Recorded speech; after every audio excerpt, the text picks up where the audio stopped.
The Dark Side of Dimensions es medio así como una buena película, en especial para Yu-Gi-Oh! Este largometraje se consolidó como parte de una suerte de movimiento que buscó crear secuelas que reviven franquicias años después de que finalizaron, desde Jurassic Park, Star Wars, Dragon Ball y hasta Cardcaptor Sakura, por alguna razón, entre otras muchas franquicias.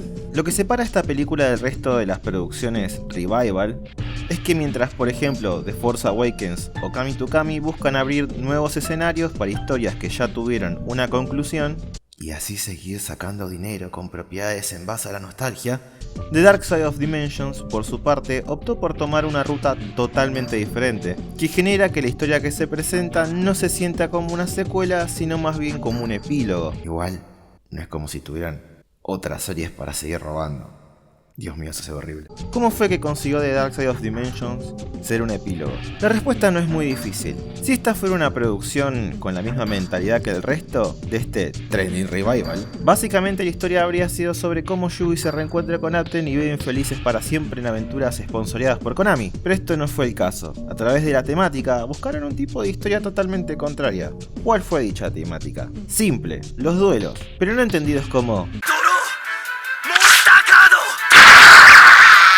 sino entendido como perdí a alguien, ¿cómo lidio con esto?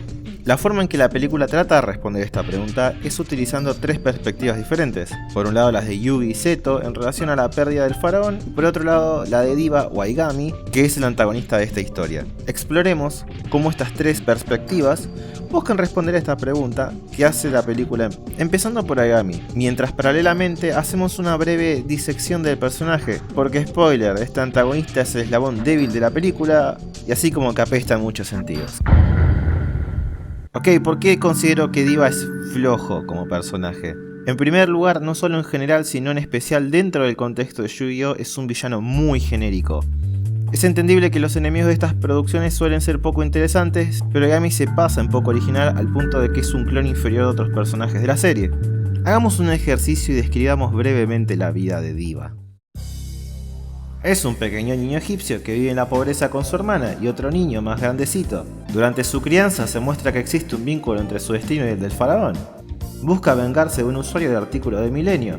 Tiene un pseudo artículo del milenio que excede las reglas y función del set original, además de tener una estética diferente que no tiene nada que ver con los originales. Su hermana advierte a Yugi y Kaiba que están por ser atacados, pero pide que tengan piedad del antagonista, porque en el fondo sigue siendo bueno. El lacayo fiel de gran tamaño se sacrifica por el antagonista, disparando que este sea controlado por una fuerza maligna que proviene de un objeto del milenio. El nuevo alter ego maligno del antagonista obtiene una forma ridículamente monstruosa y por alguna razón, en lugar de matarlos, luchan contra Yugi y Kaiba en un duelo. Al derrotar la forma monstruosa de su alter ego maligno, el antagonista se vuelve bueno y se va viajando con su hermana y sirviente gigante. ¿Te suena familiar de algún lado? Debería, porque Aigami, su hermana y su sirviente son clones re básicos de Marik y Shizu y Odeon, con pizcas de detalles del antagonista de la primera película de la franquicia, con eso de una forma final monstruosa y un octavo pseudo objeto del milenio. El asunto se pone peor al final de la película cuando la sortija del milenio lo posesiona volviéndose una copia barata de Zod, el destructor. Lo que es terrible por tres motivos. En primer lugar, la estética que adopta en su forma oscura desencaja en tono con la película. ¡Ese diseño es estúpido! Esto lleva a una, entre comillas, enorme pelea, un tanto insatisfactoria, donde se vuelve bastante cuestionable que sea por medio de un duelo que se resuelve el asunto, frente a un villano que se volvió totalmente básico. No aprendimos nada, En segundo lugar, la posesión por parte de la sortija no tiene sentido, ya que como se dijo al final de la serie, y el manga, y en tercer lugar, esto haría que Aigami no sea solo una copia inferior de Marik, sino también de Bakura. Todo esto es algo trágico para el personaje, porque al final del día terminó sin tener una identidad propia que lo haga memorable. El segundo gran problema de Aigami está en una de sus motivaciones. Lo que mueve a Aigami a lo largo de la trama son dos cosas diferentes. Una está bastante bien y la otra es un tanto genérica, pero por su ejecución terminó siendo bastante pobre, por no decir horrible. Esta segunda motivación es venganza contra Bakura. Por un lado, lo bueno de este aspecto de su historia es que se expande en cómo Bakura se vincula con su objeto del milenio. También expande un poco el pasado de Shadi, explorando lo que fue su muerte. El problema está en que la venganza contra Bakura termina siendo sumamente forzada, porque básicamente se desarrolla de la siguiente manera. ¡Ayuria! ¡He venido a vengarme porque mataste a mi maestro! Pero fue culpa de un espíritu que mataron en 2004. Acá yo soy la víctima. La trama necesita un conflicto. ¡Ayoria!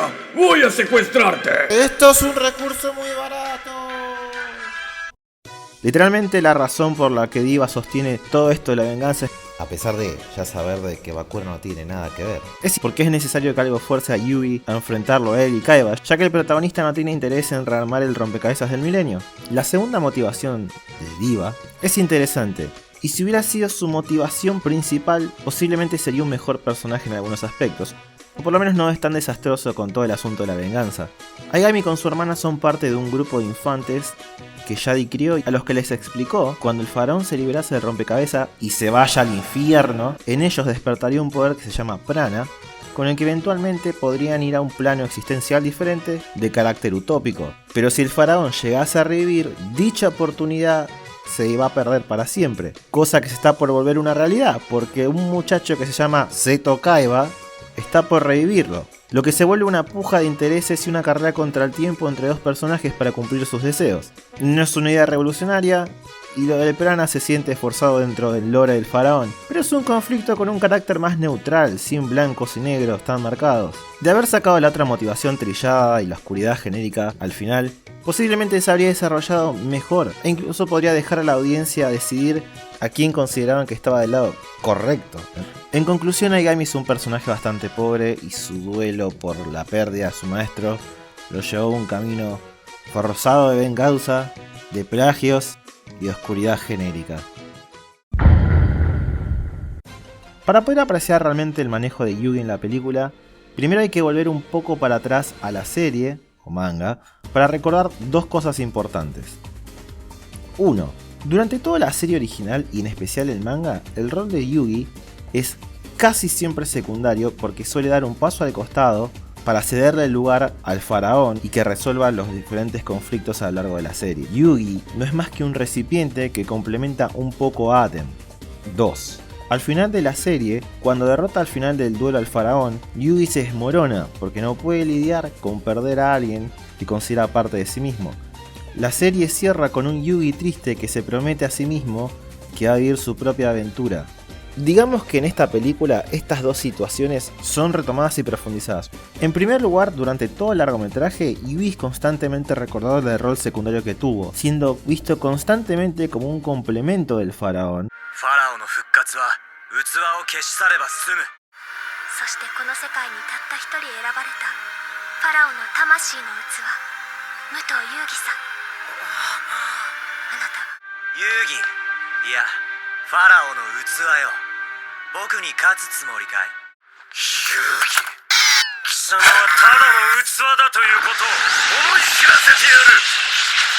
O en el caso de Kaiba, que solo lo quiere para que traiga de vuelta a su contraparte.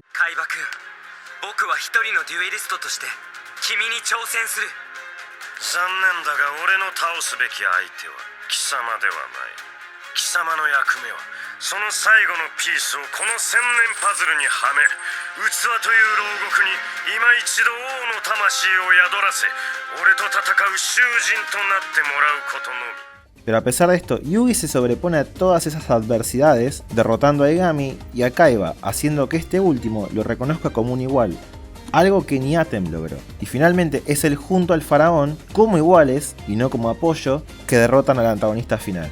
Es por eso que durante la escena final se intercalan los diseños de ambos. Además de todo esto, hay algo más importante, y es que se le presenta una segunda oportunidad de despedirse del faraón. Y hay un gran cambio. En lugar de estar llorando hasta el último momento, Yugi se despide firme y acepta que el rompecabezas se debe destruir. Entró en lo que se suele llamar la etapa final de un duelo, la aceptación. Yugi logra aceptar que perdió a Atem, dejándolo ir, entendiendo que eso no implica que el vínculo que tienen se va a perder. Y en cierta forma cierra perfectamente al personaje. Si volvemos atrás, muy atrás, Yugi comenzó como alguien sin vínculos que dependía de otros para que resolvieran sus conflictos, pero al final de esta película se ve cómo toma el control de su vida y es capaz de actuar por su cuenta. Seto Kaiba se roba esta película. Hasta puedo decir que con seguridad que es tanto o incluso más el foco de la misma que Yugi Muto. Lo que hace particular a la conclusión del duelo de Kaiba es que mientras Yugi y Diva terminan teniendo un cierre esperable, que además es entendido como algo sano, Zeto termina con un cierre totalmente contrario, que suele ser visto como algo malo en el contexto de los duelos, pero que Dark Side of the Dimension muestra como algo aceptable. Kaiba, a lo largo de la película, muestra cómo la pérdida de Atem se volvió una obsesión hasta cierto punto patológica, que lo lleva a tratar de armar el rompecabezas cueste lo que cueste. No le importa que los piranhas pierdan su don, no siente satisfacción al derrotar una simulación perfecta de Atem. Solo se enloquece más cuando encuentra el rompecabezas. Es como si el personaje se estuviera desmoronando, y a pesar de eso Kaiba crece. Aunque en ningún momento acepta la desaparición del faraón, por primera vez valoró a alguien como un igual, o sea Yugi, se sacrificó por alguien que no sea su hermano. De cierta forma Zeto crece, pero se mantiene fiel a lo que lo define. Recordemos que Kaiba es la reencarnación de un sacerdote que vino de la actualidad para tener una segunda chance de encontrarse con Atem. Esta obsesión es de cierta forma el destino que se impuso a sí mismo. Destino egoísta que Zeto Kaiba logra alcanzar, pero que en el proceso queda implícito que con la tecnología que desarrolló para lograr dicho objetivo va a permitir eventualmente la conexión entre todos, evento que buscaba alcanzar el prana. Y es por eso que Dark Side of Dimensions me pareció buena a pesar de los inconvenientes con los que uno se encuentra. Porque en lugar de tratar de seguir robando a mano armada con la nostalgia, intentó de cierta manera reflexionar el impacto que tuvo el final de la serie en los personajes, y en palabras del autor Kazuki Takahashi, explorar una temática la cual prefirió que la audiencia descubra. Creo que esa temática era esta idea de las diferentes formas de lidiar con una pérdida, y cómo esto puede ayudar a crecer, porque de hecho permitió a Yugi poder avanzar como personaje, volviéndose todo lo que se propuso ser, y a Kaiba le permitió cumplir el destino que se impuso a sí mismo. Y creo que es por eso que este es un epílogo bastante ideal para una serie que hace 20 años empezó como la historia de un chico que no podía valerse por sí mismo y que simplemente quería amigos.